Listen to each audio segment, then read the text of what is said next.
got this, the second anger, so the movement of anger was against the rulers that we had in the Muslim world. And that continued, and we know that what happened in the 50s and 60s was the result of anger with governments. Now that anger with government then gave rise to what we call takfirs. So the anger with government became anger with certain sets of beliefs and anger with sinful people. So there was a rebellion against sin.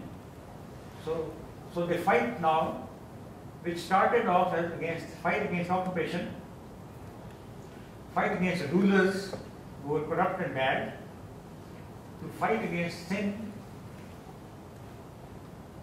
and what we get is, or mostly this evolution is Pakistani Taliban. Now they kill Muslims, and they kill in the name of Islam. And why do they kill? Because they kill those people who are different, either in their maslak or their fiqh or minor differences. And they have gone to the extent that if you send your daughter to school, you are a sinner. If you do not wear a beard, you are a sinner. If you watch television, you are a sinner. So you find that something has happened, that what started off as a resistance to occupation and revulsion for rulers has now become the movement against sin of some sort. Now we see it happening, but we are not able to resolve it. We generally try to group all three together as terror. They are all terrorists, and we are fighting war against terror. As if, and we also tell India that we are fighting the same war as you are fighting. We are fighting against terror, and we are fighting against terror. They are fighting Maoists and Kashmiris. We are fighting Pakistani Taliban, and we are fighting the same war. It can't be right. If it can't be right, then what is right? And that's why we hold such seminars, to figure out as to what is right. What is right is that these things have got to be distinguished. There is the rightful cause, the cause of fighting against occupation. There is a rightful revulsion against some of the rulers, whom some of us call collaborators. But it's only God who punishes for sin. You and I cannot. And certainly, any group of people who've got some gunmen around them, and they start punishing people who they consider sinful or of wrong belief, then God help us. I mean, that's why there are a lot of people who are saying that the sword of Islam has been unsheathed against Muslims themselves. Great, good riddance. So that's why I think there's something we've got to think about. This thing is not going to stay confined to the borders of Pakistan only, or Afghanistan. This thing is going to, it's spreading already. There are movements in India, there are movements among Muslims, and there are movements in Bangladesh. What is going to happen there? Let's see what will happen. Do they have a right to fight against a ruler? India is a democracy. It's not going to be fight against any ruler. Are they going to fight against occupation? Because India is not an occupied country. Some areas of the country, the movement of self-determination that I've talked about, they might think of themselves as occupied states, and their fight is quite different. But Indian people generally cannot fight like that. They cannot be fighting against sin. Therefore, eventually, they are going to be able to fight against the state. And what has happened now, what we call Maoism and Naxalite movements, they reject what the state stands for. And what the state stands for today in India, their polity is caste. Their policy is apartheid. Their polity is injustice. So therefore, what is uniting the Naxalites and Maoists and people of that sort is that they want to now change the system, the state and the system. They are not fighting for good governance. They are not fighting for something ordinary. Now let's compare it with what the Pakistani Taliban and what these people are doing. You find that there is a congruence of methods. that both of them wanted to take over the state.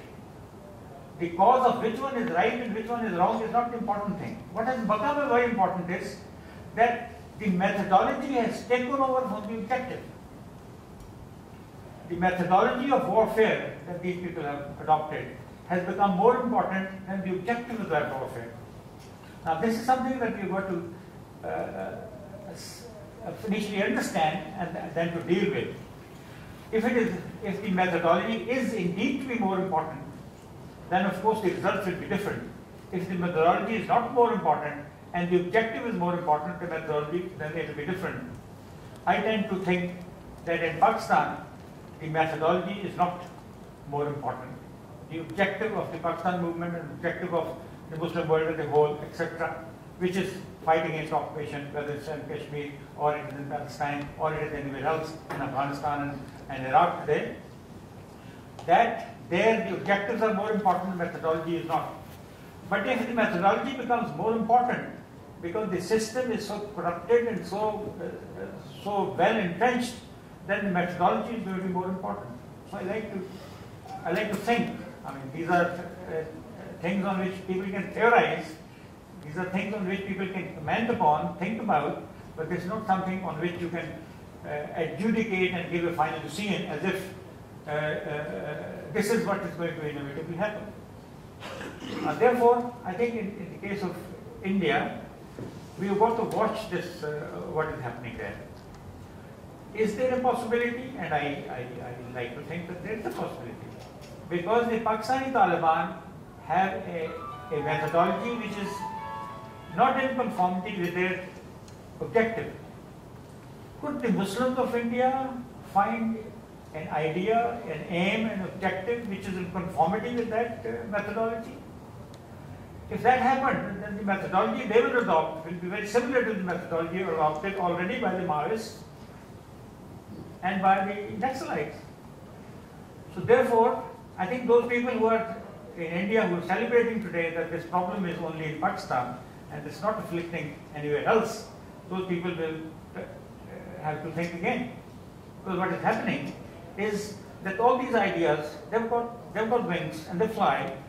Like we're talking to each other from 3 different continents, and when we talk, when we think, then we are also communicating with each other, and those ideas have got wings. I'm now coming back to the idea in which I am personally emotionally involved, and that is the Kashmiri freedom movement. I like to think that it has gone on for a very long time, from 1948 to today. It has gone through many phases. Initially, when 1948 resolution was passed, and India's request was rejected, India wanted to say that we have, Pakistan has taken Kashmir from us, give it back to us. They said, no, that decision is going to be made by the people of Kashmir, that decision is not going to be made by India or Pakistan. They will decide as to whether they want to join India or they want to join Pakistan. For many years they waited, India, Pakistan and the world, to be able to give them that right of self-determination, to give them that right to choose. They were not. In 1971, Pakistan was defeated in a war with India. They were very depressed. They said Pakistan doesn't have the military capability to be able to get us our rights. Therefore, we've got to change our strategy. And they changed the strategy, and the strategy was that they were going to take part in politics, and they were going to get their freedom through political means. In 1987, they took part in elections. The election was so elaborately rigged, all sorts of force, all sorts of forgery was used in order to deny the people their right to vote. At that time, Muslims had formed a united front to be able to contest the election. That was defeated. National Conference won by a rigged vote, and then those people took up arms. And that arms which were taken up in 1980, as a result of 87, in 89, that continues. That has also gone through many phases. And today the phase that they have reached is the phase that we call Intifada. Exactly almost in the same way as the Palestinian passed through the same sort of phases. That they tried guerrilla war, they tried instructional war, they tried regular war. I mean, 3 countries invaded in 1967 the territory of Israel, and all 3 were beaten. They lost territory to Israel instead of taking any. So having tried everything, they went to stones. And that's what is happening now in the streets of Srinagar. It's stones throwing the youngsters and the teenagers who are today fighting their battle. Now this battle is being fought because it's so spectacularly different. It's being fought with bottles and stones. This battle can be won, whereas mighty soldiers, 750,000 of them, and even Mujahideen, probably 5,000 of them who have been working inside Kashmir, what they could not do, these young boys with stones will be able to do, because they will probably awaken our conscience. And that's what we are here today.